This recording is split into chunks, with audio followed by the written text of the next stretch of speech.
नहीं तो आपको पढ़ाई में बहुत लॉस होगा। अब जो नहीं जानते, अभी से मेरा चैनल है उसके ऊपर ओके करो, सब्सक्राइब करो और मेरे से जुड़े रहो। बहुत सारी बातें ऐसी बताई है मैंने। एक बात का ध्यान रखें, शाम के टाइम में कभी भी 1 घंटा पहले सूर्यास्त के 1 घंटा पहले 1 घंटे बाद में कभी पढ़ाई ना करें, नहीं तो आपको पढ़ाई में बहुत लॉस होगा। सूर्यास्त के 1 घंटे पहले 1 घंटे बाद में खाना ना खाएं, नहीं तो बहुत बीमारी होगी। सूर्यास्त के 1 घंटे पहले 1 घंटे बाद में सोए नहीं तो घर से दरिद्रता कभी बाहर नहीं जाएगी। झाड़ू हमेशा छुपा के रखें, झाड़ू के ऊपर किसी की नजर नहीं पड़नी चाहिए, क्योंकि झाड़ू घर की लक्ष्मी होती है, ये बात ध्यान रखें। और लगभग कोशिश करें तकिया बिल्कुल ना लगाएं।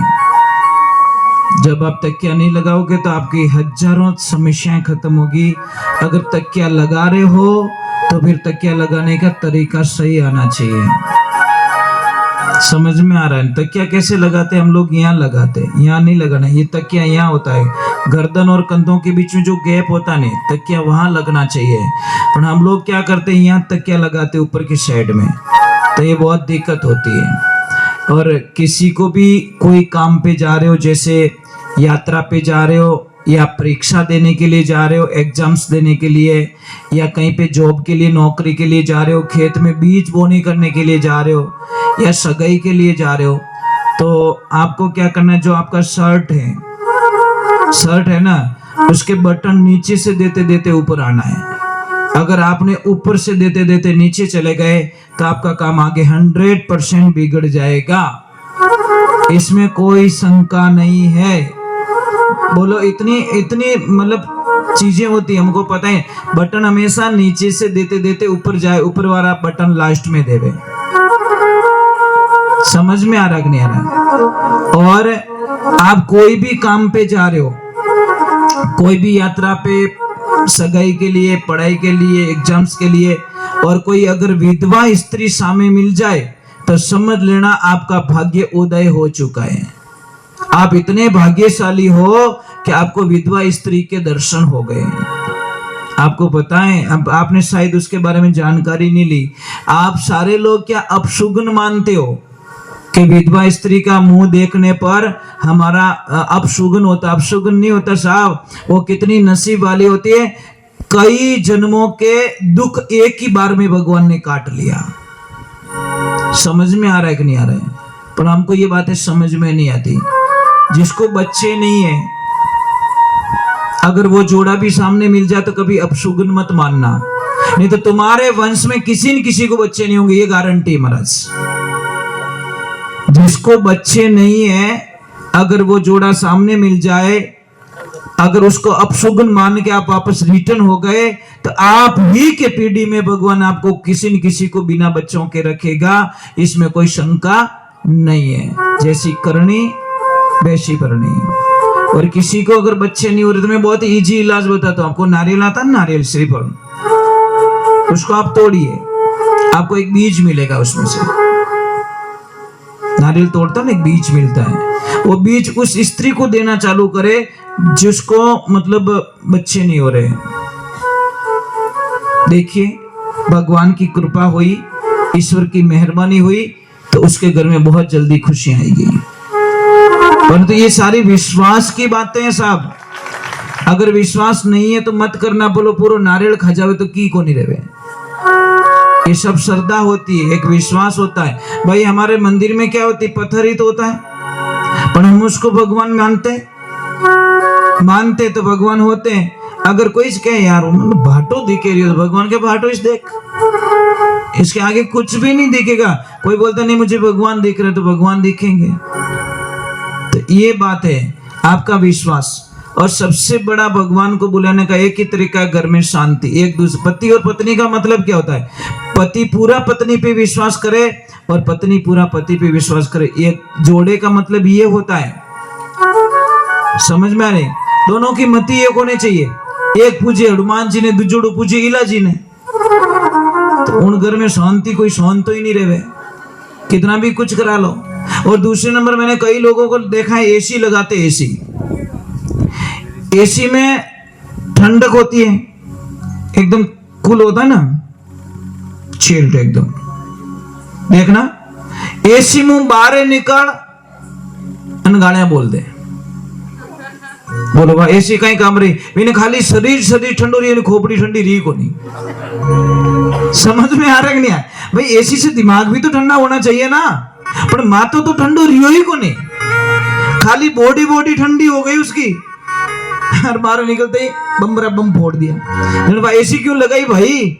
एसी का मीनिंग होता है तेरा दिमाग भी ठंडा होना चाहिए, ये ध्यान रखें। फालतू बिल मत देना, जो कोई एसी वाला गाने बोले बिना कनेक्शन काट दो, फालतू को बिल आ रही हो और ठंडो तो वही को दिमाग हो, क्या मतलब महाराज उसके। तो ये चीज है ना, सोचने की बातें होती है हमारे।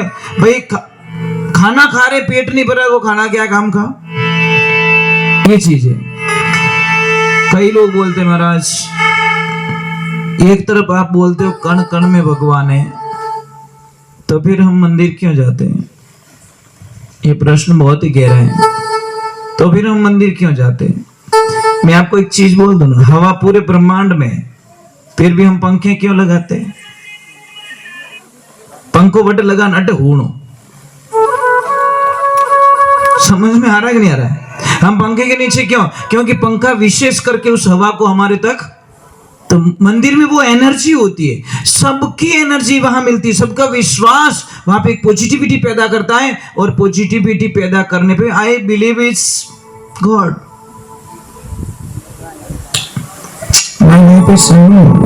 मैं जीने के लिए गाता हूं, गाने के लिए जीता हूं। एक समझ लीजिए, ये छोटी सी बात है हमारी जिंदगी की। चलो मैं एक दो भजन और सुनाऊंगा, कोई आपका कोई हो भगवान तो मुझे बोल देना, उनका भजन सुना देता हूँ, फिर मैं आरती करूंगा। आरती के बाद मैं एक साधना दूंगा, साधना के बाद में आपको छुट्टी और मेरे को भी छुट्टी, ठीक है? और एक ध्यान रखना, जब आप कोई भी यज्ञ में बैठोगे, हवन में बैठोगे, तो आपका तन और मन दोनों एक्टिव चाहिए। ब्राह्मण देवता के स्वाहा और वो यजमान बागुज भड़प आहा, तो यज्ञ कराने वाला भी जाएगा काम से, और यज्ञ में बैठा है वो भी जाएगा काम से, कुछ भी फायदा मिलने वाला नहीं। तन और मन दोनों स्वस्थ होना चाहिए, एक्टिव एकदम। अब मोबाइल तो घणो ही नवो है, पर बेटी बैटरी लो, उसके टावर आवे को नहीं, वो मोबाइल के नहीं चार्ज कर ले। अब शरीर तो घणा ही बढ़िया नाय धोन आएगा, कपड़ा बढ़िया नवा पहन दीदा, और मायने बैटरी लो। तो कोई काम का यज्ञ, जिसके भी घर में यज्ञ होता है साहब, मैं तो लोगों को क्या कहता हूँ, जो ये जैसे शादी होती है, सेकंड डे और एक दिन पहले बड़ी बंदोली निकालते, ये बहुत गलत काम करते हैं साहब। बंदोली एक दिन गैप में अगले दिन निकालो, एक दिन का गैप दीजिए, ताकि सारे सुबह में उठ के एक्टिव होके बारात में जाए। फिर बारातिया नाल नो पड़े, एक नीमड़ा नीचे पड़ियो, एक वटी पड़ियो, आखी रात बैठो डीजे माते धूलो उड़ायो। समझ में आ रही? बींद खुद ही नींद लेवे फेरा में, इन्हें पढ़ाए दी तो पढ़िया पछे ठा पड़ेगा पड़गा, क्यों बापड़न आखी रात जगह हो इन्हें। तो नियम ये कहता है कि बंदोली का जो सिस्टम होता है, एक दिन पहले निकाल दो, एक दिन का गैप दे दो, उस दिन कोई नहीं होना चाहिए, नाच गान बिल्कुल नहीं, नॉर्मल होना चाहिए, टाइम पे सो जाओ, सुबह में बढ़िया बारात में जाओ एक्टिव होके। समझ में आ रहा है नहीं आ रहा है? क्योंकि यज्ञ करते हुए उबासी आना भी वर्जित मानी गई साहब। अगर आपको यज्ञ करते हुए उबासी आ गई तो भी वर्जित है यज्ञ में। पर ये चीज कौन समझाए महाराज? सत्यगुरुदेव की। एक तो अगरबत्ती मत किया करो, आप अगरबत्ती करते ही आपका यज्ञ सारा असफल हो जाता है। धूप बत्ती करो, क्योंकि अगरबत्ती में बांस आता है, और बांस जलाना हमारे शास्त्रों के विरुद्ध होता है, बिल्कुल अलाउ नहीं होता साहब। फिर भी हम पहले काम करो, अगरबत्ती लगाओ, वहीं से हमारा यज्ञ असफल में चला जाता है।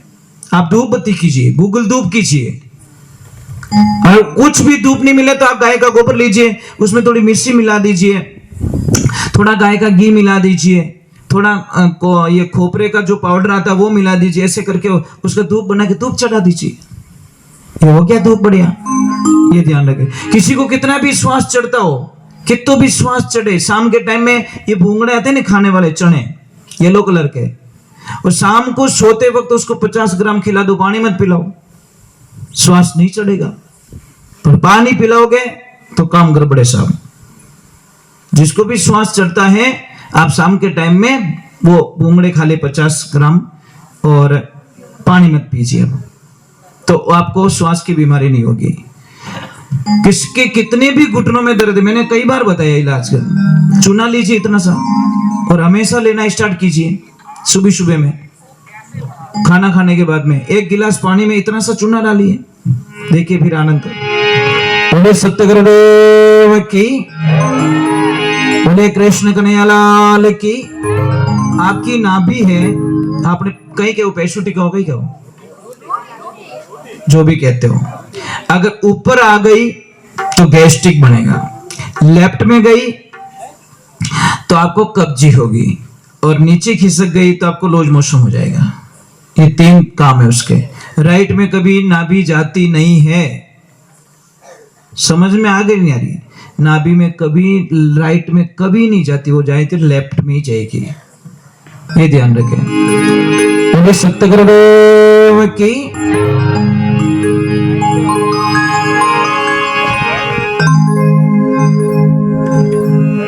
चलो मैं 2 भजन और सुना देता हूँ। कोई महादेव जी का वगैरह वगैरह कुछ हो तो बोल देना मुझे, कोई भी यूं की कर, आप ही तो बोल दो कोई 1-2 भजन के पे आ मारे महादेव जी का। चलो हनुमान जी का गा लेते, ठीक है?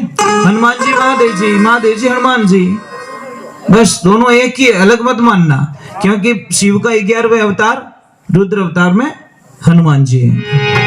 बोले श्री भगवान की, बोले बालाजी महाराज की।